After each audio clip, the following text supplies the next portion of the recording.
Mesdames et messieurs, bonjour et ravi de vous retrouver dans cette nouvelle édition de Midi au Caire, votre fenêtre sur le monde égyptien, votre fenêtre notamment sur les grands événements qui ont émaillé la scène égyptienne durant les derniers jours. Très vite, nous avons commencé cette nouvelle tournée dans le monde égyptien, mais après cette petite pause.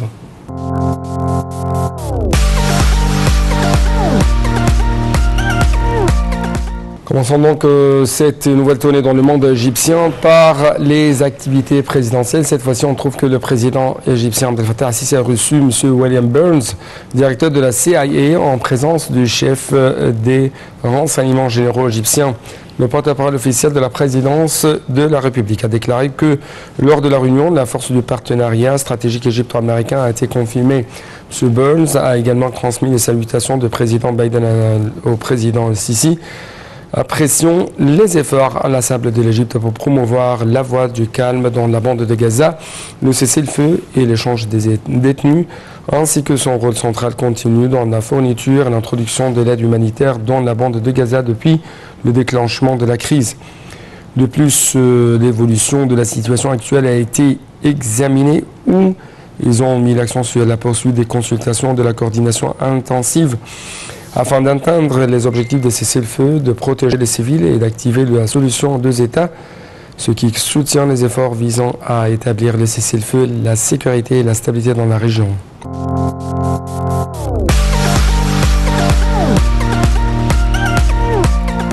D'autre part, le président égyptien Abdel Fattah al-Sisi s'est entretenu avec son homologue turc Recep Tayyip Erdogan de plusieurs dossiers et défis régionaux en tête desquels l'importance d'un cessez-le-feu à Gaza et l'accès des aides humanitaires aux habitants de l'enclave palestinienne. C'est ce qu'a déclaré en fait le porte-parole de la présidence de la République, Ahmed Fahmi. La visite historique du président turc Recep Tayyip Erdogan au Caire est considérée comme une visite historique et une nouvelle page qui s'ouvre au niveau des relations entre l'Égypte et la Turquie, estiment les diplomates. Cette visite est également une appréciation par Ankara pour le rôle axial de l'Égypte dans la région sous la direction du président Abdel Fattah al-Sisi, ainsi que pour l'intérêt de l'Égypte et son engagement à réinstaller la sécurité et la stabilité régionale.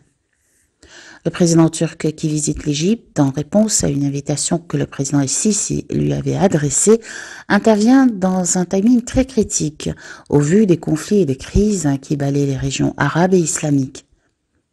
La visite est importante également à la lumière des dossiers compliqués, notamment la guerre actuelle dans la bande de Gaza et les complots tramés pour liquider la cause palestinienne. L'amélioration des relations et la réactivation des mécanismes de coopération bilatérale de haut niveau mènent au rapprochement entre les deux pays, ce qui va booster la sécurité dans la région et donnera plus de poids à l'Égypte et à la Turquie au Moyen-Orient. La visite du président turc Recep Tayyip Erdogan en Égypte revêt une importance particulière, d'autant qu'elle est la première après plusieurs années de discorde politique.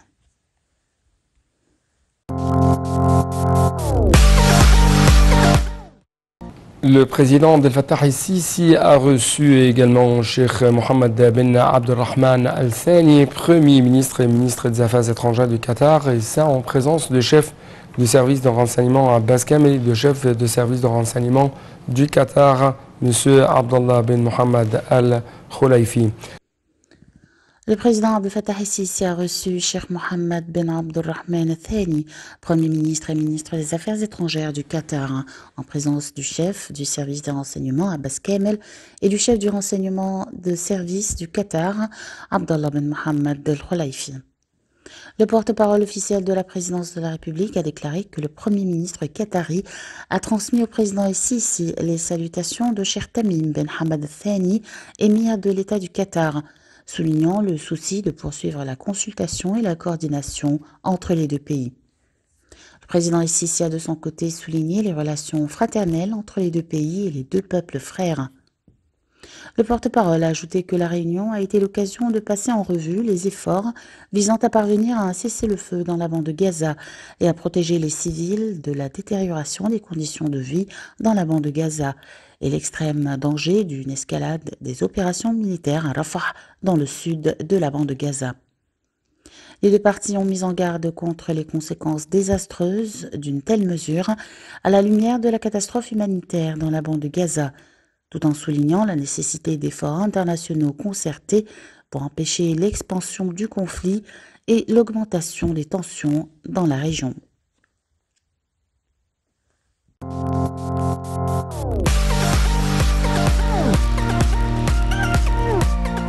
L'exercice égypto-britannique conjoint en matière de la lutte contre le terrorisme a débuté avec la participation des éléments de commando et des parachutistes égyptiens, mais aussi des forces spéciales britanniques.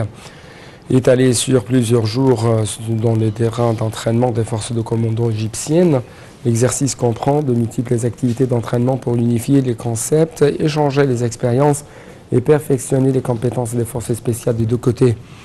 L'exercice s'inscrit dans le cadre du plan d'entraînement conjoint exécuté par les forces armées avec les pays frères et amis.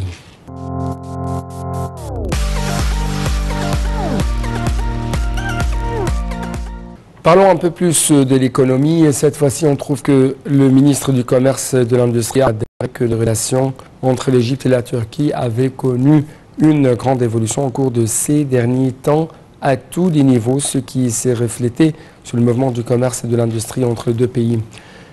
Il a tenu de tels propos lors de sa rencontre avec le PDG de la société turque Sise Sam Ahmed et Kirman et la délégation qui l'accompagne pour examiner le plan futur de l'entreprise visant à élargir ses investissements sur le marché égyptien alors qu'elle a commencé ses activités en Égypte depuis 30 ans.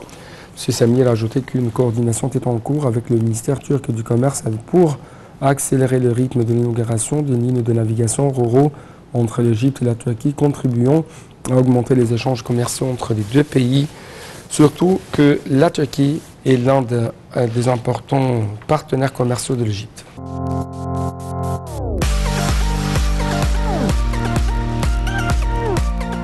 L'Égypte coopère avec la nouvelle banque de développement BD dans la mise en œuvre de projets de développement durable et vert. Il s'agit de renforcer la coopération bilatérale pour promouvoir le financement vert et équitable, outre le soutien des efforts de l'Égypte pour accroître les investissements dans le capital humain et stimuler la transition vers une économie verte.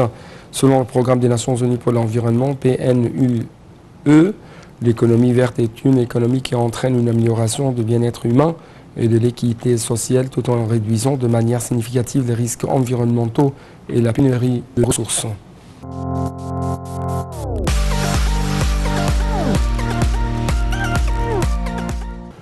Le porte-parole du Conseil des ministres a affirmé que l'État œuvrait à augmenter les revenus du tourisme, les virements des Égyptiens expatriés et à maximiser ses ressources en devises étrangères. Lors d'une intervention téléphonique sur une chaîne égyptienne, le porte-parole a indiqué que la crise économique mondiale avait entraîné une hausse de l'inflation au niveau mondial. Il a cependant mis en relief les indices sur le recul des taux d'inflation mondiale, surtout en Égypte, et le contrôle des prix pour contrer cette inflation.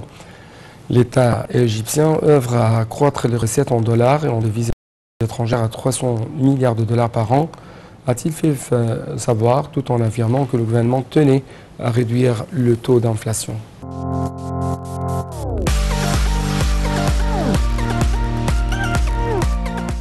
Parlons un peu plus des sciences et des technologies. Cette fois-ci, on trouve que l'Égypte a reçu les premières images prises par le satellite expérimental NextSat-1 en coopération avec la société allemande BST, selon les annonces faites par le ministre de l'Enseignement supérieur et de la Recherche scientifique, Ayman Achour.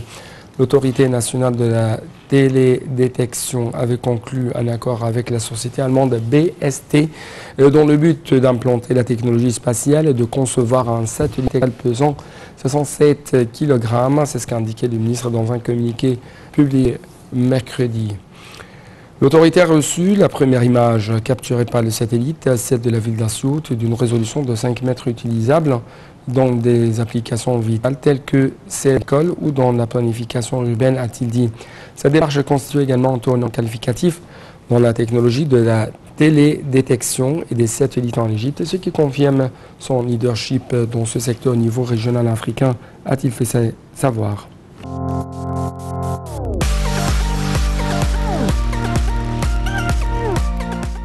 Le ministre des Communications, des Technologies, de l'Information, Amr Talat, a participé à une séance sur l'intelligence artificielle qui s'inscrit dans le cadre des activités de la 3e édition du Forum sur l'administration gouvernementale arabe dans le cadre des travaux du Sommet mondial des gouvernements 2024 à Dubaï.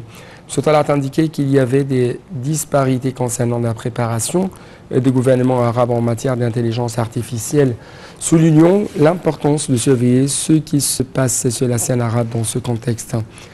La stratégie de travail visant à renforcer la disposition des gouvernements des pays arabes dans le domaine de l'intelligence artificielle doit également s'appuyer sur 3 axes principaux, à savoir le développement humain et l'acquisition de compétences, ainsi que la création d'un environnement qui encourage la créativité, la pensée innovante et la performance créative dans le monde de l'intelligence artificielle, a-t-il indiqué. Il a ajouté que le 3e axe était basé sur le développement de solutions et de systèmes qui utilisent ces mécanismes afin que les sociétés puissent en bénéficier au niveau économique et social.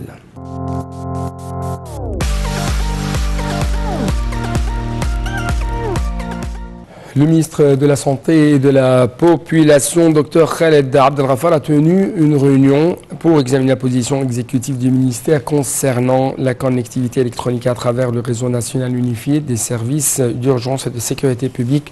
Cela s'inscrit dans le cadre des directives de la direction politique visant à mettre en œuvre la transformation numérique et à automatiser tous les secteurs gouvernementaux du pays afin de faciliter la fourniture des services aux citoyens via un système de communication avancé et sécurisé qui garantit la préservation des données gouvernementales.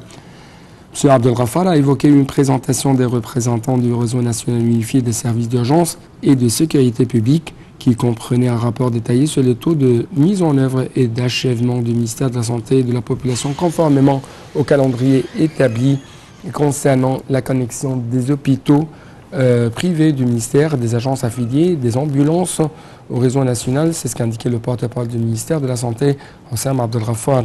Le ministre de la Santé a insisté à cet égard sur la nécessité de parvenir à l'intégration entre les hôpitaux du ministère, les agences affiliées et les hôpitaux affiliés à l'autorité générale des soins de santé dans le gouvernorat dans lesquels la loi sur la couverture maladie universelle a été mise en œuvre.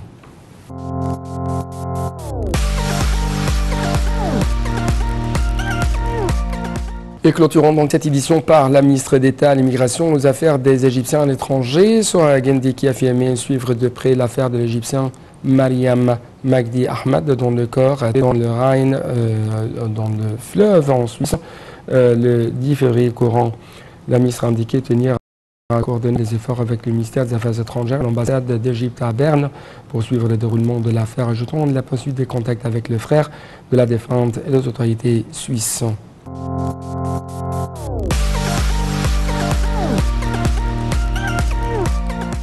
Donc avec cette dernière nouvelle malheureusement triste, nous devons clôturer cette édition. Merci beaucoup pour votre attention. À la prochaine.